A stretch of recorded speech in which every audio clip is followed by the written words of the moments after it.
პატიმრების ახალი საქმე. სახალხო დამცველის მონიტორინგის სამსახურმა 12 ნოემბერს საღამოს გდანის მერვე დაწესებულებაში მორიგი შემოვლის დროს საშხაპეში ჯაჭვით ხელფეხშეკრული 2 პატიმარი აღმოაჩინა. დაზიანების ნიშნებით სახალხო დამცველმა საქმე პროკურატურას გადასცა და საჯარო განცხადება გააკეთა. გუშინ ქრონიკის ეთერში უჩან ანუაშვილმა თქვა, რომ პროკურატურას არც ერთი დაზარალებული არ დაუკითხავს. პროკურატურა კი ამტკიცებს, რომ საქმეს მსვლელობა უკვე მისცა. დღეს ჩვენ შევეცადეთ გაგვერკვია, რა გაგრძელება აქვს პატიმრების საქმეს.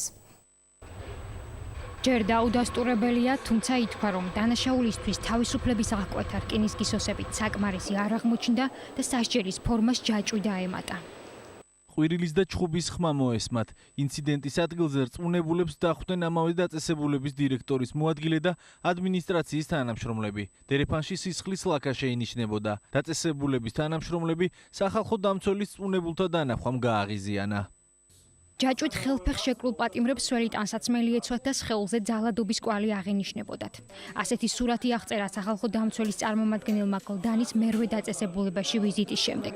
ვიზიტი 12 ნოემბერს იყო. 16-ში ნანუაშვილის უწყებამ გამოძიების მოთხოვნით პროკურატურას მიმართა. 19-ში კი ინფორმაცია გაასაჯაროვა. სწორედ ამ დღეს ინციდენტიდან 1 კვირის შემდეგ შეიტყო სასჯელ აღსრულების სამინისტრომ შესაძლო დანაშაულის შესახებ.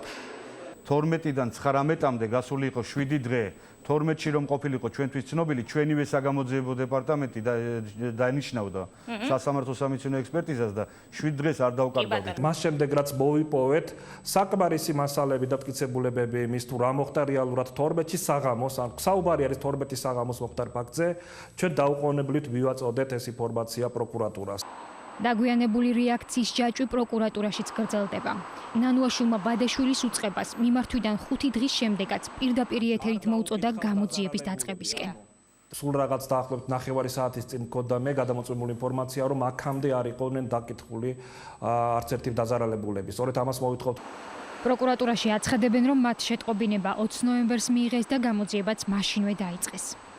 ჩატარდა მთელი რიგი საგამოძიებო მოქმედებები, დაიკითხნენ შესაძლო დაზარალებულები, ასევე საკანში მყოფი პირები და ბადრაგის 3 თანამშრომელი. ამ დროისთვის ასევე დანიშნული არის ექსპერტიზა. სახალხო დამცველის მონათხრობმა შექმნა ვარაუდი საფუძველი, რომ პატიმრებზე იძალადეს.